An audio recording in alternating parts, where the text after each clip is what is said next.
PUV modernization tinalakay na sa Senado. Ito ay pinangunahan ni Senator Raffy Tulfo at Senate President Cheese Escudero. Naglabas ng saloobin si SP Escudero sa sinusulong na modernization. Ayon kay Escudero na gobernador pa lang ito ay hindi na ito sang-ayon sa pagsusulong na modernization. Panuuri ang kabuuan ng video. So ang akin lang dito sa PUB Modernization Program, pinag-isipan nyo muna na mabuti. Para minadali ito eh. Hindi nyo nakonsulta lahat ng stakeholders eh. Hindi nyo, ang ginawa nyo kasi, ang kinukonsulta nyo lang palagi, LGU, LTFRB, DOTR, kayo-kayo lang. Hindi nyo kinonsulta yung mga mismong people sa ground. Again, sir, we are not part of the modernization program. No. In example ko lang kasi, Apo, di ba? yes po, Kaya maraming yes po. tumututol dito. Yes po. Kasi may mga loopholes because hindi na pag-aralan na mabuti. I agree, hindi sir. na konsulta lahat. I agree. Di ba? Tama? Pagbigyan... Mr. Chair. Si Mr. Mr. Chair. Mr. Aguilar naman. Yeah. Thank- Taga saan po kayo, Mr. Aguilar? Thank you, Mr. Chair. Ako po si Jaime Aguilar, taga NCTU po, National Confederation of Transport Workers Union. Yes, sir. Matagal na po nating na nag-engage sa government regarding dito sa programa na to. Na totoo po yung sinabi natin na minadali po ito. As early as 2017, may mga proposals po kami na para maging maayos sana yung implementation. Kasama na po yung CARS program budget na natitira sana na 9 billion na pwedeng gamitin sa Eco-PUB development, ay tinanggihan din to ng previous secretary ng DOTR. So maganda ho sana to na yung mga lumalabas po kasi problema ngayon ay inanak siya ng kultura natin eh. Kaya nga sabi namin just transition, tama po yung bill natin na dinedevelop, na ika-capacity building dapat muna yung lahat ng mga nag-transition. Association to cooperative. Kaya ubanak ng maraming problema to kasi wala nga pong gano'n nangyari. Minadali nga po itong programa na to. At naniniwala nga kami na malaking bagay, katulad po niyan, si Mr. Elmer Francisco, meron pong pagkakataon tayo na nade-develop na yung Eco-PUB natin. Ito na po yung dapat na i-develop para hindi ganito kalaki po yung mga yung mga presyo ng ng PUB na sobrang mahal. Kaya nga po doon sa proposals natin sa just transition ay dapat po talaga yung government budget for this big program ay masustain. Halimbawa po nung panahon ng pandemic, inanak po yung service contracting eh.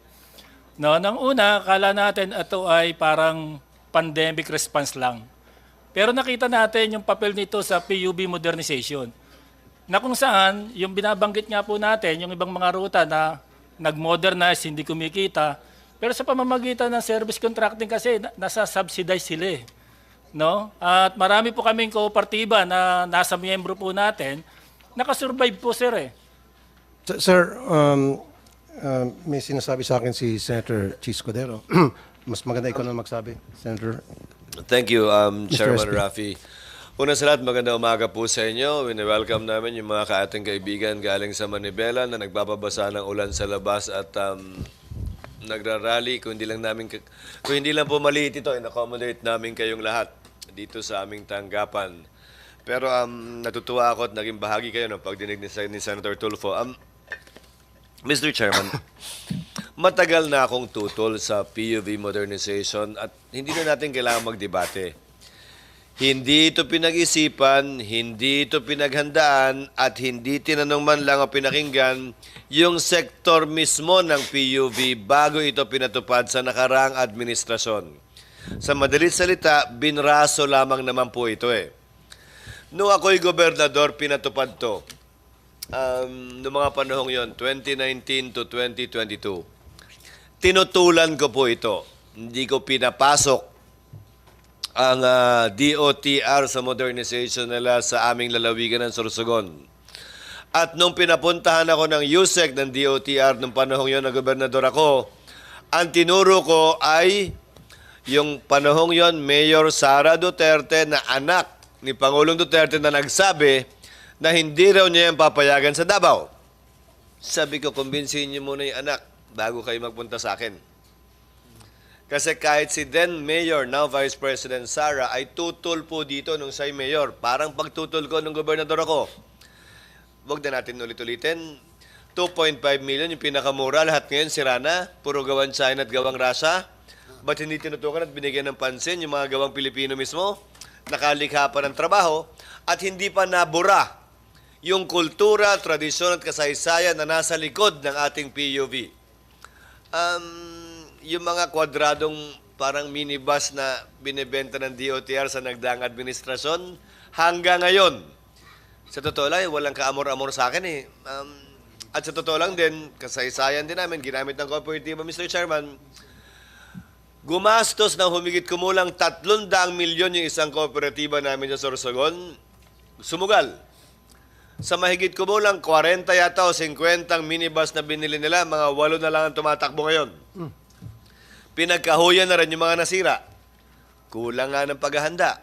At bilang panghuling punto, Mr. Chairman, sa halagang 2.5 million kada isa, saan naman kukuha ng pambayad nun yung operator o yung driver?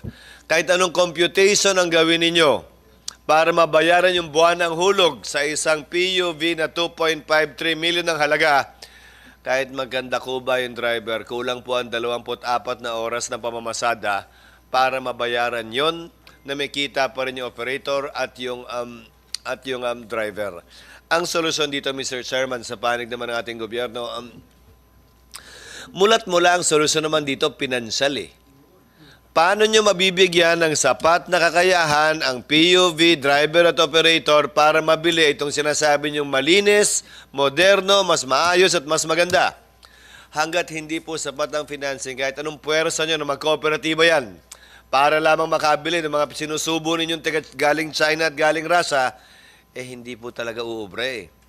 At isa pa po, saan na napunta yung tradisyon, kasaysayan at kultura natin kaugnay sa jeep? Hanggang ngayon po yung mga ambassador natin, pati po ako bilang Senate President ngayon, yung ibang mga senador natin at kongresista, ang pinapamigay po ay yung simbolo pa rin ng jeepney hanggang ngayon eh. Dahil parte na ito ng kultura at kasaysayan ng ating bansa. Isang ganun, buburahin nyo? Sino kayo? At sino nagsabing may kapangyarihan kayong burahin nyo ng ganun-ganun na lamang? Kaya pinapanukala ko, Mr. Chairman, buwang paniniwala ko na mayoriya ng mga senador ay sumusuporta sa pagsuspinde ng modernization program na ito. Kaya imbis na panukalang batas o dagdag dito, makakapagpasa tayo agad ng resolusyon expressing the sense of the Senate na hinihiling at pinapanawagan sa Pangulo na ito'y pansamantala munang suspindihin hanggat hindi nasasagot lahat ng mga katanungan, lahat ng problema at lahat ng kwestyong pinansyal kaugnay ng modernisasyong ito. Buwang pag-asa ko, Mr. President. Dahil na rin sa mga naging posisyon ng Pangulo sa kanyang zona, partikular kaugnay ng Pogo, may isang bagay na pinakita si Pangulong Marcos kahapon. Siya'y nakikinig at siya'y sensitibo sa pulso at opinyon ng ating mga kababayan. At bilang inyong mga kinatawan sa Senado, sa pangunguna ni Chairman Raffy Tulfo, paparinig natin at ihahatid natin sa kanya yung pulso, pananaw at posisyon ng mas nakararami nating kababayan na ipagpaliban muna ito. At sana, dinggin niya tulad na naging posisyon din ng Senado sa Pogo, yung ating posisyon kaugnay nito nang hindi na kailangan intayin pa yung susunod na zona. Kasi kaisa nyo ako, Mr. Chairman, at suportado ko ang posisyong yan kung inyong iyahain ng resolusyon kahit po sa darating na linggo. Yan ay resolution lamang naman po. Kapag makakuha tayo ng mayoriyang pirma, tutulungan ko kayo makakuha ng mayoriyang pirma. Agad naming maipapasa ang panawagang ito ngayon o sa darating po na linggo. Maraming salamat. Thank you, Mr. Chairman. Senator Salamat po sa President inyong Escudero. Yes, definitely, absolutely. Ako po ay magpahain ng resolusyon para isuspindihin po itong PUV Modernization Program and susuporta naman po ako ng mga kasama ko sa Senado, majority, and even the Senate President, then so be it. Suspendido muna. Pero mukhang malungkot po kayo nung marinig mo suspendido. Mukhang malungkot ka, sir. Mukhang gumalong-galong ka. Bakit ho kayo nalungkot? Ba't kayo nalungkot nung nabanggit yung suspension? Para kayong na-bankrupt. Kayo po. Your Honor, unang-una, nirerespeto po natin yung nailahad ng ating Senate President. It is fair for everybody to speak kung ano po yung gusto nila sabihin and nirerespeto po namin yon. So, kung magkakaroon po ng resolusyon yung ating Senado, yun po ipaparating natin sa ating Pangulo para malaman po niya yung sentimiento po ng ating mga kasamahan dito sa Senado. At sa parte naman po ng DOTR, we will always maintain po yung aming naiparating sa ating Pangulo at consistent with what we have been doing. We've been giving fair, accurate, and proper information to our President based on what we've felt and we've seen sa buong bansa sa pag-iikot namin and hearing the sentiments of the majority of our transport leaders. Salamat po, Your Honor. Yung sinasabi niyo po majority dahil When you say... Yes. no, sabi mo mapapakinggan yung majority ng mga operators. Ito mga majority ng mga operators, ito po yung mga kakampi nyo, nakuha nyo yung loob for whatever reason, pero marami pa rin po ang mga tutol. In fact, even mga taga-LGU, tulad ni Senator Chis pa, ang governor pa siya, tutol siya. Ayaw niya papasukin yung DOTR, ayaw niya papasukin yung mobilization program. Anak na mismo ni President Duterte na si Sara, mayor ng Davao at that time, ayaw niya pumasok yung mobilization program sa Davao. Anak na mismo ng presidente ito. Diba? So dapat kumbinsin niyo muna yung mga taga-LGU tulad din ni Governor Chis Escudero bago kayo sana magpatuloy sa modernization program ninyo. So hindi talaga napagplanuhan, hindi na pag-usapan, hindi na pag-isipan. Talaga minadali po ito eh. Minadali ito. Yes, sir. If I may po, we will duly take note all yung observations po and the recommendations and the suggestions here, Mr. Chair. And please allow us to discuss with the Secretary and then we will submit the report, Mr. Chair. Yes. Pero talagang nobody can stop me now, especially na narinig ko kanina nagsalita yung Senate President namin na he will support kapag ako mag-file ng resolution para i-suspend muna itong modernization program na ito para sa kapakanan ng lahat. Mr. Chair. Diba? Mr. Chair. Go ahead, Asik. Mr. Chair, Perla. makikiusap resolution na gagawin. Hindi naman po kami tumututol doon, pero baka po pwedeng isama sa resolution kung paano din po ang mga hulugan o mga loan ng mga cooperatives na nag-respond doon sa modernization, kung ano magiging take ng mga, paano din ba ma-hold or anong take ng mga bangko doon sa resolution na gagawin. Kasi may mga co-ops na po na marami na pong loan sa bangko. So baka mapasama po sa resolution kung paano din po ang pag-treat sa kanila. Yun lang po, Mr. Chair. Mr. Chairman, pag sinuspindi po ng Pangulo yan, yung mga ongoing, yung mga napwersa o voluntaryo ng sumunod dito, malaya naman po silang ituloy yung ginagawa nila. Pero dahil din dito, malaya din po silang ipagpaliban ito. Ulitin ko, yung isang kooperatiba po namin, 10 milyon ang inutang, lugi na po ngayon. Kailangan nga po kasing i-review hanggat hindi klaro at maliwanag. At yung binabanggit naman po ni Yusek, kayo yata Yusek Ortega, na ang concern ninyo sa pasahero na maayos yun, anong tingin nyo sa amin? Di namin gusto yun? Tingin nyo ba gusto namin mamatay, maaksidente yung mga pasahero at hindi maging komportable? Tingin nyo ba ayaw naming aircon yung sinasakyan nila tulad namin at hindi walang aircon? Ang tanong, hindi naman porkit gusto ninyo, agad-agad magagawa ng mga tsuper at operator natin. Gusto naman talaga natin yun. Ang tanong, kaya ba nilang bayaran yung mahal na jeep na gusto nyo? Magkano pinakamura? Can you answer me, sir? How much is the cheapest modern jeep that you're providing for our drivers right now? Cheapest, sir, and where is it made? Yung cheapest po for class 2 or 3 is around mga 2.2 million po at umabot po to almost 2.6. Yung po yung mga gawang China at meron po tayong gawang China, Korea. Exactly nga po. Wala dun sa presyong yon yung gawang Pilipino. Magkano po yung buwan ng hulog sa isang jeep na 2.5 million, 2.6 million, sabi nyo? Magkano po ang down payment? Magkano po ang buwan ng hulog? Kayo po, dapat alam niyo po yan. Dapat masagot yun ng diretsyo yan, ha? As per info po, yung mga depende po sa 7 years or 6 years na ina-attain nila, mga 25 to 30,000 po. Magkano po ang down payment? Ang down payment po, yeah. 5% po. Sir, ang buwan ng hulog, magdedepende yan kung magkano ang down payment. Pag nag-down payment kayo ng 50%, edi mababa ang kada buwan na hulog nyo. Kung 5% ang down payment nyo, edi napakalaki ng buwan ng hulog nyo. Hindi ako maniniwalang sa 2.5, 30 mil ang hulog kada buwan kung 5% lang ang down payment, ha? Give me, sir, the actual computation. Game, 2.6 million, 5% is 130,000 down payment. O yung balance ng 2.6 million na 2.4 44 million divided by 5 years. Magkano ba yun? Sir, ayun. Mr. Wait, President, who are you, sir? Mr. President, my name is Ed Comilla po, Metrocomet Transport Service Cooperative, representing dito ni Calabarzon. Sir, wag muna, sir. Tinatanong ko, gobyerno. Kung pinlano nyo ang programang ito, ano'y nakikita nyong window of down payment?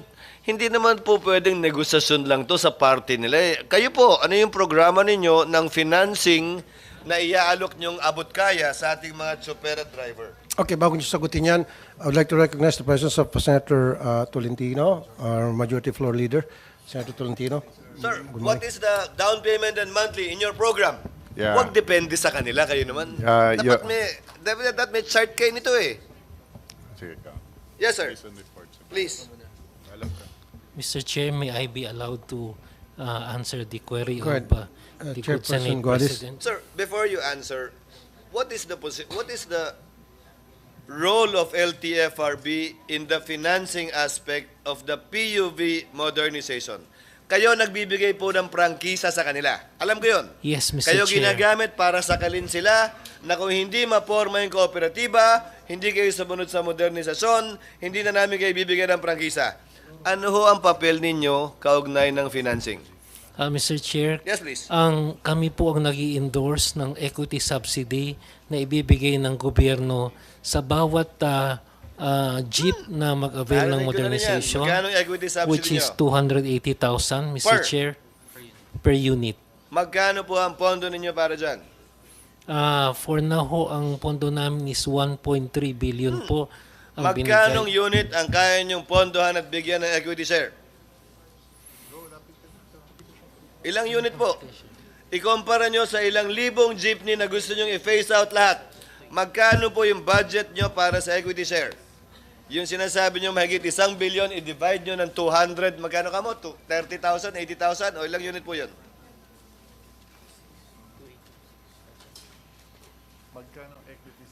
Sir, dapat automatic yun, di ba? Pinapatupad yun na yung plano, eh. Nasa gitna na tayo ng programa eh. Hindi ba dapat? Oh, ito yung pondo. Congress, kailangan namin ng 10 billion para yung 50,000, 80,000 jeep, 1 milyong jeep, mapalitan natin sa loob ng 3 taon. Di ba? Automatic dapat yun, sir. So tell me, how many jeepneys does your fund or can your fund provide na may bibigyan kayong equity contribution? Your Honor, if I may be allowed while they're looking at Yes, numbers. sir, please. For next year po, ang DOTR was asking for 4.9 billion pesos.